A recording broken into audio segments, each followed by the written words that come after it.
Hey, girlfriend, you know who you are. You have big, big dreams. You want to write a book, stand on a TED Talk stage, be a life coach offering wisdom from your RV in Montana, a cafe in Barcelona, or a beach chair in Tulum. Your other girlfriends and your family, they don't always get your biz savvy. Why do you want to leave your JOB? Because you're a C.A.T.S, aka coach, author, thought leader, and speaker. Meet other change makers like yourself and find out how they make it happen. This is the Big Meow podcast. Hello, all you cats out there. I'm here with an amazing guest today, Jennifer Kamara. Jennifer, thanks for being here. Oh my goodness, it's such a fun way to spend my morning. Thanks for having me. Absolutely. So I'm going to put you on the spot because I know you do this to other people. So what is your why? Oh my goodness, I love it. So my why, I'll start by why this is my why. I am half Ukrainian, half Sierra Leonean, so multicultural. There's probably a handful of people out there like me. I grew up in the seventh poorest country in the world. We had a civil war. Rebels held us at gunpoint, burned my family home to the ground, and only spared our lives because my dad was a physician helping folks.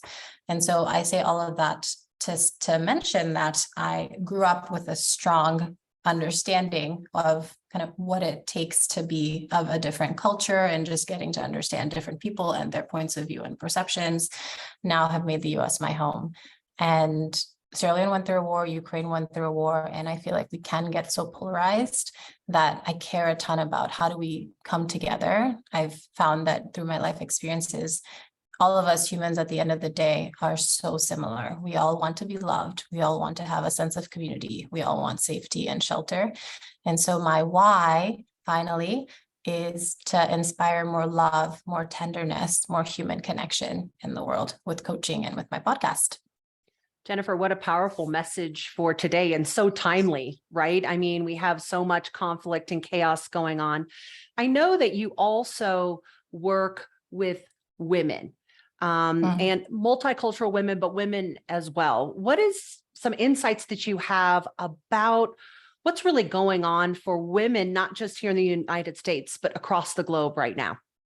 My goodness, we are having a moment, women. I love seeing, and like I'm sure our listeners have been following, Jacinda Ardern just resigned to take care of herself. We've had other prime ministers. We're seeing a lot of CEOs and companies that are starting to resign now to take care of themselves. And so I say that to say women are at the top of our game. We're very well educated. We know our worth, and we are going after both the opportunities that are impressive to us and that scare us and that are stretching us. But we're also, I'm so happy to see, really taking care of ourselves. We're taking a moment to figure out what do we want and what do we need after having cared for so many others are doing the same for ourselves, which is a wonderful thing. So what do you think that self-care looks like for women who are at the top of their game? I think it's making time to spend time with ourselves. For me personally, I try to make an hour each day to exercise. So I love running. I try to get strength workouts into, but just prioritizing that hour in the beginning of my morning to do that. It's also making sure you get enough sleep. You need to invest in both the reps of the work as well as in the rest. And so many studies have shown how important sleep is for us. So getting 7 to 8 hours is really important to me. And then spending time with the folks that we love, that fill our cups up. So our friends, our family, our partners, our kids, all the above. Well, we're going to take a quick break and we'll be right back. Perfect.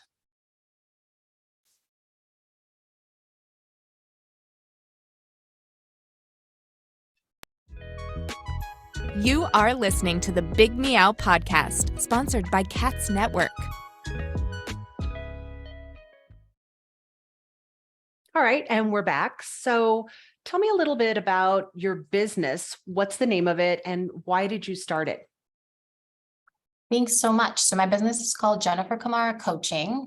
I started it because as a multicultural female entrepreneur, I rarely saw myself in the spaces I wanted to both enter and own. I remember just getting all wide-eyed and giddy every time I saw another female entrepreneur out there.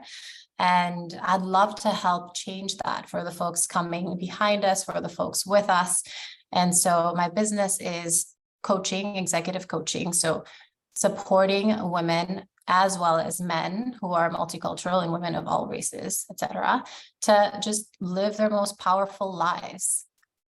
So what is something about your business that just changed everything?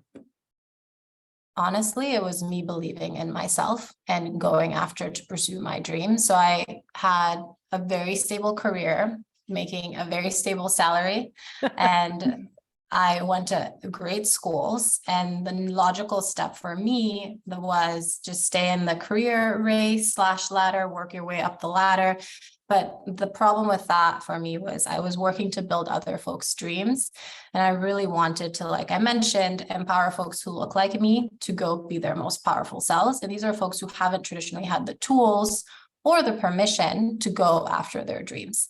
And so funnily enough, I was in that bucket and just taking a real solid stock of my strengths, what I really wanted to do.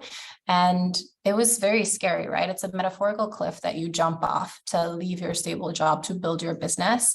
But just taking stock of what would I regret as an 80-year-old woman looking back, talking to my grandkids? What stories do I want to tell them? Do I want to tell them that I was too scared to try or not? And definitely not. And so was able to jump off the cliff, obviously thanks to my friends, my husband, who's extremely supportive, and haven't looked back. It's been an incredible journey that's really impactful, really fills my cup. And to get to work with other women founders as well makes my day every day. I would say my worst days as an entrepreneur, as a coach, are better than the best days working in my previous jobs. So Jennifer, what would you say to other women who are like us, who are thinking about breaking out and starting their own business, and maybe they have some of these fears as well? Yeah, I would say you are perfectly ripe and ready as you are to provide the value that your clients need from you.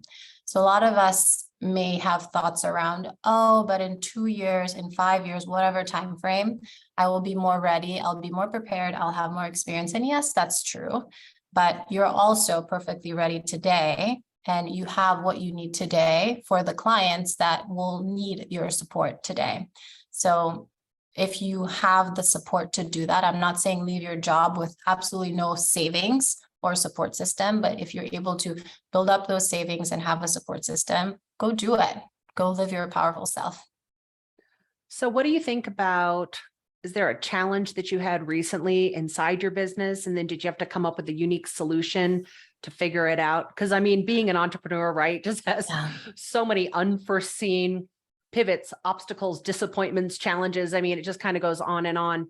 So what's something that happened for you that you had to transcend?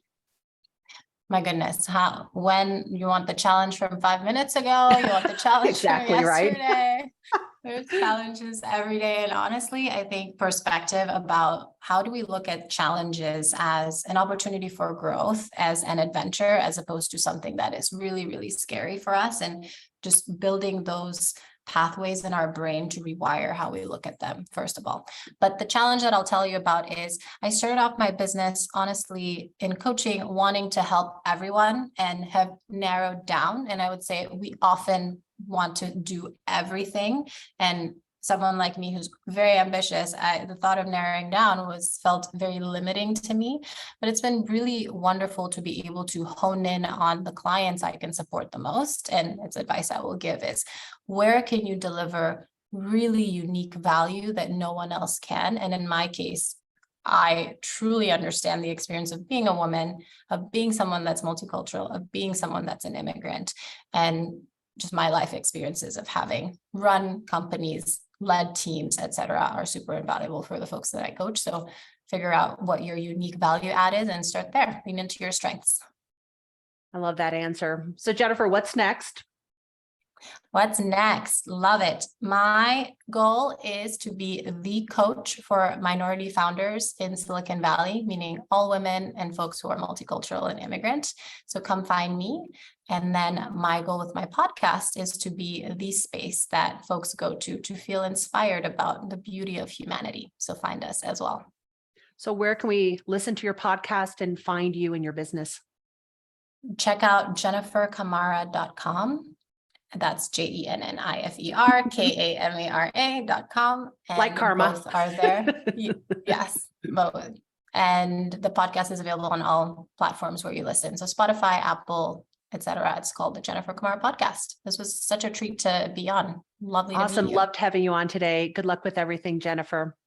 Thank you so much. Go Cats. Bye-bye.